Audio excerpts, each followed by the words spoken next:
ಎಂತ ಈಗ ಸಮಾಧಾನನ ಕೇಳ್ತಿದ್ದೀರಿ? ಹ್ಞೂ ಮರ, ಸಮಾಧಾನ ಆಗದೆ. ಒಂದು 3-4 ದಿನದಿಂದ ಏನಾತಿತ್ತು ಜೀವನದಲ್ಲಿ ಅಂತ ಹೇಳಂಗಿಲ್ಲ. ಇವರಂತೂ ಪತ್ತೆ ರಸನೇ ಮುಟ್ತಿರ್ಲ. ಒಂದೊಂದು ದಿನ ಒತ್ತಂಕೆ ಮೇಲೆ ಎಲ್ಲಾರು ಒಂದೊಂದು ಕಡುಬು ಒಂದೊಂದು ಮುಷ್ಟಿ ಎಲ್ಲಾರು ಅನ್ನ ತಿಂದರು ಬಿಟ್ಟರು. ತಲೆ ಮೇಲೆ ಕೈ ಹತ್ಕೊಂಡು ಕೂರೋದು ಒಂದೇಯ ಅಂಥ. ಇದರಲ್ಲೂ ಮಳೆಯಾಗಲಿ ಎಂಥದೇ ಆಗಲಿ ತೋಟಕ್ಕೆ ಹೋಗದೇ ಇರೋ ಜನ ಅಲ್ಲ, ಹೋಗಲೇ ಇಲ್ಲ. 3-4 ದಿನದಿಂದ ಮನೆಯಿಂದ ಬೈಲೇ ಹೊರಟಿರ್ಲಪ್ಪ. ಅಂತೂ ಎಲ್ಲ ಪುಣ್ಯಾತ್ಮನ ಮಕ್ಕಳು ಸೇರಿ ಇಷ್ಟೊಂದು ಮಾಡೋಕ್ಕೂ ತಪ್ಪಾತು ಅಂತ ಕೇಳ್ತಿದ್ರೆ ನನಗೆ ಯಾವ್ದ್ರಲ್ಲಿ ಹಿಡ್ಕೊಂಡು ಏನು ಮಾಡೋಣ ಅಂತ ಕಾಣ್ತಿತ್ತು. ಅಷ್ಟು ಸಿಟ್ಟು ಬತ್ತಿತ್ತು. ನಾನೇ ತಡ್ಕೊಂಡೆ ಬಂದು. ಎಲ್ಲ ಏನು ಅರಮನೆಯವರೆಲ್ಲ ಕಿಟಕಿ ಸಂದಿಲ್ಲೇ ನಿಂತ್ಕೊಂಡು ನೋಡಿ ತಿಳ್ಕೊಂಡಿರ್ತಾರೆ. ಮೊನ್ನೆನೂ ಹಾಗೆ ಮಾಡಿದ್ರು, ಇವತ್ತು ಹಾಗೆ ಮಾಡ್ಯಾರ. ಎಲ್ಲರಿದ್ರೆ ಜೋರೇ ಹೇಳ್ದ ಗೊತ್ತಾಗದೆ ಮಾಡಿದ್ದು ಅಂತ. ಅದು ಯಾರೋ ಹೇಳ್ತಿರಲ್ಲ, ಅವನಿಲ್ಲ ಯಾರಿಗಾರು ಏನಾರು ಉಪಕಾರ ಮಾಡೋಕ್ಕೆ ಹೋದರೆ ಬೈತಿದ್ರಿ, ಈಗ ಗೊತ್ತಾತನ ಅಂತ. ಹೌದಪ್ಪ, ಸುಮ್ಮನೆ ಹೇಳೋದಲ್ಲ. ರಘುವೀರಣ್ಣಾಗಲಿ ಪಾಪಣ್ಣ ಆಗಲಿ ದೇವರು ಬಂದಂಗೆ ಬಂದು ನಮ್ಮನ್ನೊಂದು ಕಾಪಾಡಿದ್ರಪ್ಪ. ಈ ಒಬ್ಬನೇ ಆಗಿರಿ ಎಂತ ಮಾಡಬೇಕಿತ್ತು? ತಲೆ ಮೇಲೆ ಕೈ ಎತ್ಕೊ ಕೂರ್ಬೇಕಿತ್ತು. ಇಲ್ಲ ಅಪ್ಪ ನಮ್ಮ ಸುದ್ದಿ ಬರಬೇಡ ಅಂತ ಹೇಳಿ ಅವನಿಗೆ ದುಡ್ಡು ಎಣ್ಸಿ ಬರಬೇಕಿತ್ತು. ಸಾಕು ಮಾರ, ಇಷ್ಟೊಂದು ಆತಲ್ಲ. ಮುದ್ದಣ್ಣೆ ಇನ್ನೂ ಬರಲ್ಲ. ಪಾಪಣ್ಣ ಅವ ಎಂತ ಮಾತಾಡ್ತಿದಾರ ಎಂಥದ ಬರ್ತೀನಿ ಅಂತ ಹೇಳ್ದೆ. ಈಗಷ್ಟೇ ಫೋನ್ ಮಾಡಿದ್ದೆ, ಬರ್ತೀನಿ ಅಂದ. ಹಾಗಾಗಿ ಕಾದು ನಿಂತ್ಕೊಂಡೆ. ಗೌಡ್ರು ಈಗಷ್ಟೇ ಊಟ ಮಾಡ್ಕೊಂಡು ಹೋದರು. ಎಷ್ಟು ದಿವಸ ಆಗಿತ್ತೇನೋ ಗನಗೊಂದು ಉಣ್ದೆಯ, ಹಿಂದೀಗ ಊಟ ಮಾಡಿ ಮಲ್ಗಕ್ಕಂತ ಹೋಗ್ಯಾರ. ನಮ್ಮ ಮುದ್ದಣ್ಣಿ ಕಾದು ನಿಂತ್ಕೊಂಡಿದ್ದೆ. ಅಲ್ಲ ಅಮ್ಮ, ನೀ ಇನ್ನೂ ಮಲ್ಕಿಂಡ್ಲಾನೆ? ನಾನು ಹೇಳಲ್ಲ ನಿಂಗೆ, ನೀವು ಊಟ ಮಾಡಿ ಮಲ್ಕೊಂಡಿರೋ, ನಾನು ಆಮೇಲೆ ಬರ್ತೀನಿ ಅಂತ. ಬಾಗಿಲು ಚಿಲ್ಕ ಹಾಕ್ತಾ ಇದ್ರು ಸಯ್ಯ. ಯಾಕೆ ಹಿಂಗೆ ಮಾಡ್ತೇಳಿ? ಹೊತ್ತಿಗೆ ಸರಿಯಾಗಿ ಊಟ ಮಾಡಿ ಮಲ್ಕಿಣಕ್ಕಾಗಲ್ಲ ಹಂಗಾರೆ? ಇಲ್ಲ, ಒಳ್ಳೆ ಕತೆ ಆಯ್ತು.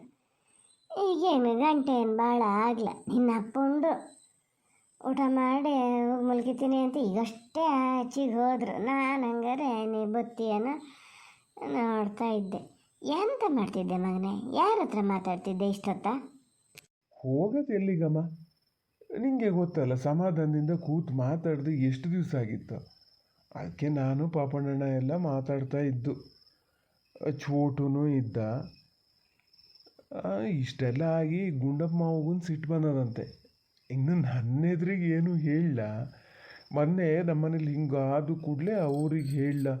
ಈಗ ರಘುವೀರಿಗಾದರೂ ಹೇಳ್ತಾರೆ, ಅವ್ನು ಸೌಕರ್ಯ ಅಂತ ಪೂರ್ತಿ ಅವನ ಕಡೆನೇ ಇದು ಮಾಡ್ತಾರೆ, ನಾನು ಲೆಕ್ಕಕ್ಕಿಲ್ಲ ಅಂತ ಭಾಳ ಹೇಳ್ತಾ ಅದರಂತ ಇವ್ರ ಹತ್ರ. ನನ್ನಿದ್ರೆ ಇನ್ನೂ ಹೇಳಲ್ಲ. ಹೇಳ್ದಾಗ ಹೆಂಗಾರು ಮಾಡಿ ಸಮಾಧಾನ ಮಾಡ್ಬೇಕು ಅವ್ರನ್ನ. ಅದನ್ನೇ ಮಾತಾಡ್ತಿದ್ದು ನಾನು ಪಾಪಣ್ಣಣ್ಣ.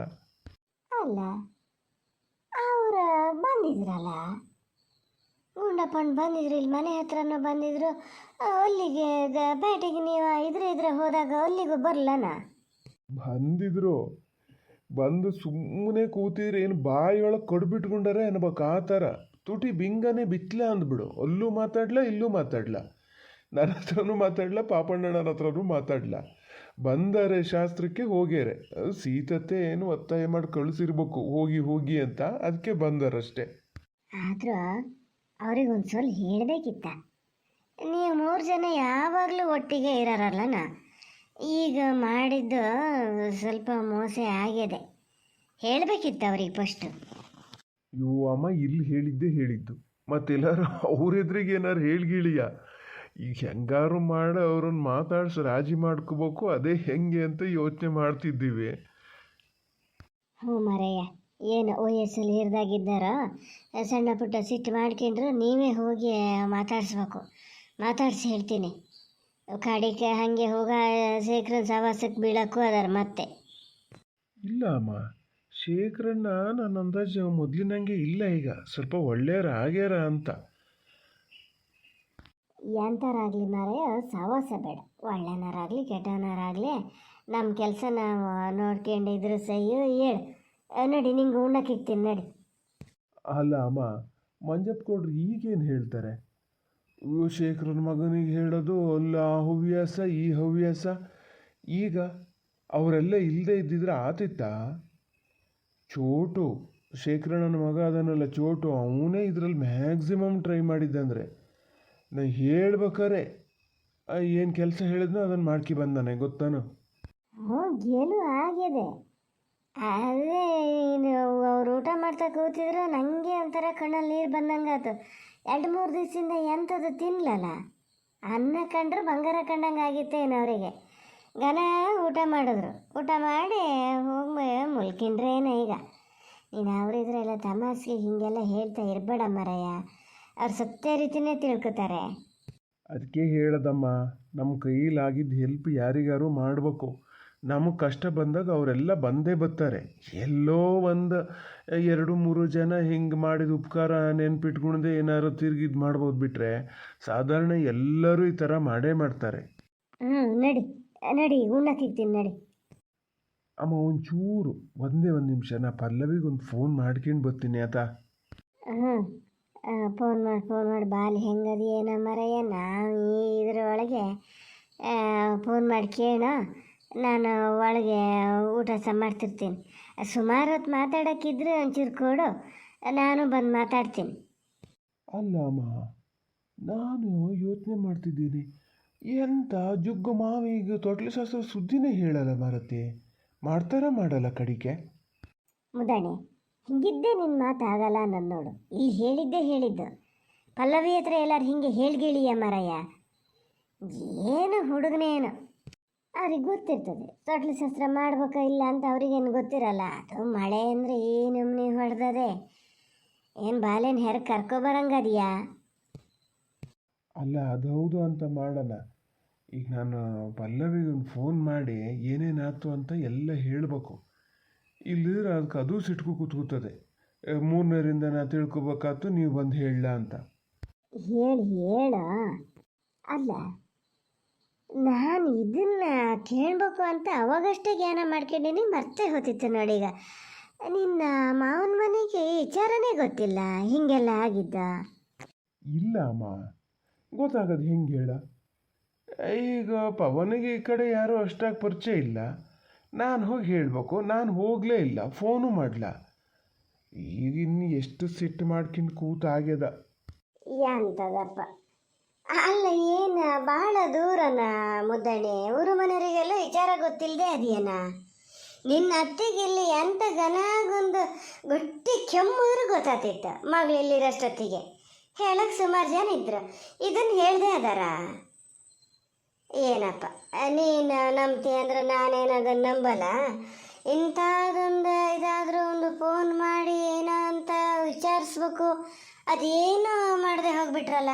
ನೀನೇನು ಹೇಳಕ್ಕೆ ಕೊಡ್ದು ನೋಡು, ಹೇಳಿನಿ ಎಂಥದನ್ನೂ ಹೇಳಬೇಡ. ಅದಾಗ ಬಾಯ್ ಬಿಟ್ಟು ಕೇಂದ್ರ ಬೇಕಾದ್ರೆ ಆಮೇಲೆ ನೋಡೋಣ. ಯಾರು ನೀನು ನಂಬದೇನ, ಆದರೆ ನಿಧಾನದಿಂದ ಕೂತು ಯೋಚನೆ ಮಾಡ. ಎಲ್ಲರಿಗೂ ಗೊತ್ತಾಗ್ಯದ ಊರಲ್ಲೇ, ಇಷ್ಟು ಹತ್ರ ಇದ್ದು ಅವ್ರ ಮನೆಗೆ ಗೊತ್ತಾಗಲ್ಲ ಅಂದರೆ ಅದು ಯಾವ ಥರ ನೋಡೋಣ ಹೇಳ?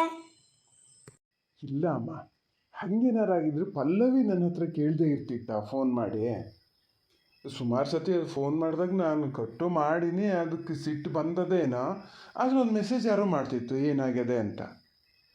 ಅದಕ್ಕೆ ಗೊತ್ತಿಲ್ಲದೆ ಇರ್ಬೋದು, ಅದನ್ನು ಒಪ್ತೀನಿ ನಾನು. ಬಾಣ್ತಿ ಅದು ಯಾರು ಹೇಳ್ಬೇಕು, ಅದಕ್ಕೆ ಗೊತ್ತಾಗಬೇಕು. ನಾನು ಆಧಾರ ಅಲ್ಲ ಅನ್ನಲ್ಲ, ಅದು ಬಾಲೆ ಸಣ್ಣದು ಅದೇ ಇದರಲ್ಲೇ ಇರ್ತಾರೆ. ನಾನು ಹೇಳಲ್ಲ, ಉಳ್ದರಿಗೆ ಗೊತ್ತಾಗಿದೆ. ನಿನ್ನ ಮಾವಗೂ ಗೊತ್ತಾಗಿದೆ, ನೆಂಟು ಗೊತ್ತಾಗಿದೆ. ನಿನ್ನ ಅತ್ತೆಗೆ ಹೆಂಗಿದ್ರು 100ಕ್ಕೆ 100 ಗೊತ್ತಾಗಿದೆ ನೋಡ್ಬೇಕಾರೆ. ಎಂತ ಅಂತ ಹೇಳೋದು ಲೆಕ್ಕ ಅಂದರೆ ನಿನ್ನ ನೆಂಟು ಮಾವಾಗಲಿ ನಿನ್ನ ಮಾವಾಗಲಿ ಮುಂದೆ ನಿಂತಿರ್ಬೇಕು, ಗೊತ್ತಾನೋ ನಾವು ಇದ್ದೀವಿ ಅಂಥೇಳಿ. ನಾಳೆ ಇದು ಎಂದಾರ ಅವ್ರ ಮಗಳಿಗೆ ಹಿಂಗಿದ್ದಂದು ಏನಾರು ಆಗಿದ್ರೆ ಹಿಂಗೆ ಸುಮ್ಮನೆ ಇರ್ತಿದ್ರ ಅವರು? ಆಗೋದು ಬೇಡ ಅಂತ ಮಾಡೋಣ. ಯಾವತ್ತಾರು ಹಿಂಗೆ ಜಗಳ ದುಂಬಿ ಮಾಡೋದು ಅಂತಾನೆ ಅಲ್ಲ, ನಿಧಾನದಿಂದನಾರು ನಿನ್ನ ನೆಂಟು ಕೇಳಬೇಕು ನೋಡು. ಏನು ನಮ್ಮವರು ಅಂತ ಹೇಳಿ ಎಂತ ಬಂದು ಇದು ಮಾಡಿದ್ರಿ? ಹೆಂಗೆ ಬಂದು ಬಳಗ ಅಲ್ಲ ಆದರೂ ಅವರೇ ಎಲ್ಲ ಬಂದು ನಮ್ಗೆ ಹಿಂಗೆ ಮುನ್ನಿಟ್ಟು ಮಾಡೋರಂತ ಹೇಳ್ಬೇಕಾ? ಸ್ವಲ್ಪ ಚಳಿ ಮುಟ್ಟಬೇಕು. ಹಿಂಗೆ ಅದೇ ಹೇಳ್ದಲ್ಲ, ಜಗಳ ದಂಬೆ ಮಾಡಬೇಕು ಅನ್ನೋದೇ ಅಲ್ಲ, ಅವ್ರವ್ರ ಜವಾಬ್ದಾರಿ ಅವ್ರಿಗೊಂಚೂರು ನೆನಪು ಮಾಡಬೇಕು. ನಾನು ಇದನ್ನೆಲ್ಲ ಯೋಚನೆ ಮಾಡಲ, ನನಗೇನೋ ಅವ್ರಿಗೆ ಗೊತ್ತಿಲ್ಲ ಅಂತಾನೆ ಅನ್ನಿಸ್ತದಮ್ಮ.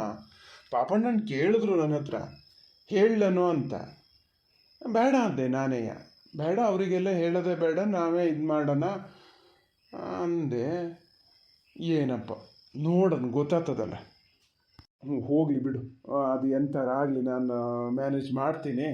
ಈಗ ಮಂಜಪ್ಪ ಗೌಡ್ರಿಗೆ ಸಮಾಧಾನ ಆಗ್ಯದಲ್ಲ, ಅವರೊಂದು ಒಳ್ಳೆ ರೀತಿಯಲ್ಲಿ ಊಟ ಮಾಡಿ ಮಲ್ಕೊಂಡ್ರಲ್ಲ, ಅಷ್ಟು ಸಾಕು ಮಾರತೆ. ನಾಳೆ ಬೆಳಗ್ಗೆ ಎದ್ದೆದ್ದರೆ ಏನು ತೋಟಕ್ಕೆ ಹೋಗಿಬೇಕೇನೋ, 4 ದಿವಸ ಎತ್ಲಗೂ ಹೊರಡ್ಲಲ್ಲ ಅಮ್ಮ. ಅದು ಹೆಂಗೆ ಕೂತಿದ್ರು ಮನೇಲೆ, ಇಷ್ಟೆಲ್ಲ ಆಗಿದ್ಕಾತು. ಎಲ್ಲ ಹಿಂಗೆ ಸರಿ ಆಗದೆ ಇದ್ರೆ ಅವ್ರ ಕತೆ ಏನಾತಿತ್ತು ಹೇಳ. ದೇವ್ರದನೇ ಬಿಡು, ದೇವ್ರದನೇ ನಮ್ಮ ಕಡೆ. ಎಂತ ಅದ ಇಷ್ಟೊತ್ತಿಗೆ ನೋಡಿದ್ರು ಹೆಸರುಗೌಡ್ರು ಅಂತಿರ್ತೀಯ, ಏನಪ್ಪ ಅನ್ನಂಗಿಲ್ಲ? ಆಯ್ತು ರೀ ಮಂಜುಳಮ್ಮ, ಅಪ್ಪ ಅಂತಾನೆ ಕರಿತೀನಿ. ಬನ್ನಿ, ಈಗ ಊಟ ಬಡಿಸಿ ಬನ್ನಿ.